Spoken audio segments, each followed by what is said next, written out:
Audio Jungle.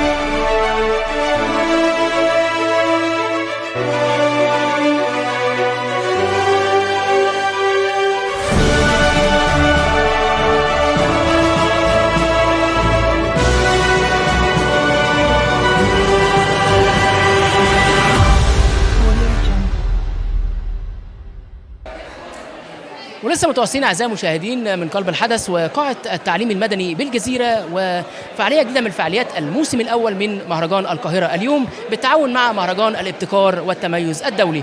وسعدنا وشرفنا ان نلتقي باعلامي مميز جدا، طبعا بعد نجاحه الساحق من مهرجان السابق ابدا بنفسك، ثم الان مهرجان القاهره اليوم، وايضا منتشر على الشاشات الفضائيه باكثر من كذا برنامج ومحتوى جميل رائع. المبدع او له بصمه جميله كريم المصري، تعالوا نرحب بيه. ربنا يخليك يا رب طبعا على كل كلامك الجميل ده، وانت دايما اعلامي ومتألق ومتميز، وبصراحه من الناس اللي انا بحب اتفرج عليهم وعلى لقاءاتهم. كريم انت دايما مشرفنا بكل مهرجاناتك، والحاجات الشغل العالي ده مميز جدا وليك بصمه وابداع في كل مهرجان. الله يخليك، شكرا. بقى النهارده على المهرجان وانا شايف فيه دول خليجيه النهارده، والاسم كمان جميل جدا، القاهره موجود في القاهره، ابتكار وتميز بتاع داليا عادل. انت ليك جمهورك وداليا ليها جمهورها، وانتوا الاثنين بتقفوا مع بعض فعاليه جديده، موسم اولاني مكسر الدنيا. كلمنا على الحاجات دي. بالظبط، فعلا هو الفكره كلها انه ده تعاون مشترك، ان العمل الجماعي مثمر اكتر من اي امر اخر. فدي الفكره كلها، ان انت ازاي تبقى تعمل حاجات كرييتيف، تقدر تكون مختلف.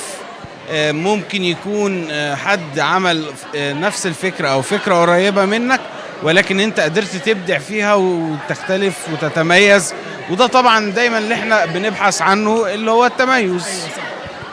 من ضمن التميز طبعا النهارده انا شايف فيه تكريمات ونخبه كبيره من الفن والصحافه والاعلام، تجمع هائل جدا وصرح شامخ جدا النهارده. انا شايف كمان يعني من الاسم التميز، طبعا انتوا ما بتكرموش الا لما يكون حد تميز، ده اكيد طبعا.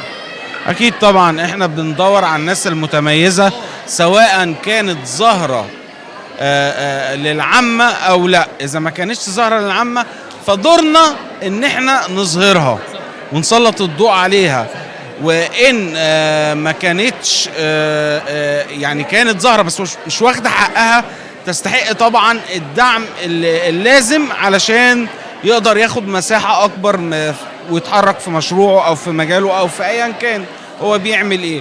فاحنا بنتكلم دايما بصيغه او بصفه عامه، انه هي في كل حاجه، لان كده كده لو احنا قلنا ان دي مثلا حمله اعلاميه، فهو الاعلام يعني اي مجال بيحتاجه، الميديا اساس في اي مشروع في اي حاجه، فلذلك دايما لازم نكون احنا مكملين لاي مشروع او اي فكره او اي حلم. كلمه لداليا عادل طبعا صديقتك ورئيسه المهرجان الابتكار والتميز الدولي. طبعا هي حد محترم جدا، حد متعاون جدا. انا مبسوط وسعيد، وخلي بالك دي مش اول مره اتعاون معاها، دي تقريبا ثالث او رابع مره بتعاون معاها الحمد لله بفضل الله.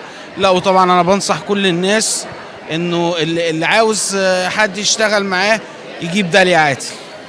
حلمك الجاي او الفتره القادمه ايه في البرامج؟ يعني هو ان شاء الله في حاجه في شهر 10 هتبقى اكبر من كده باذن الله. ان شاء الله غششنا بقى غششنا. يعني لا هي بس هتبقى في مكان اكبر وهيبقى في حضور اعلى. يعني لو حضرتك خدت بالك النهارده الحضور كان اكتر بكتير من المكان، كان قد المكان مرتين، فاحنا محتاجين فعلا ان احنا نزود الحضور. دايما متألق، دايما مزدهر، كان في مهرجاناتك الجميله كرئيس مهرجان قد الدنيا، وكمان في برامجك الجميله اللي منتشره على قناه الشمس والحدث. نشكرك جدا، وانا اسف ان انا بختم لقائي معاك، بس انا عارف ان انت مضغوط واسيبك الاجواء تحتفل بيها. شكرا ليك يا فندم. شكرا لحضرتك. شكرا. شكرا.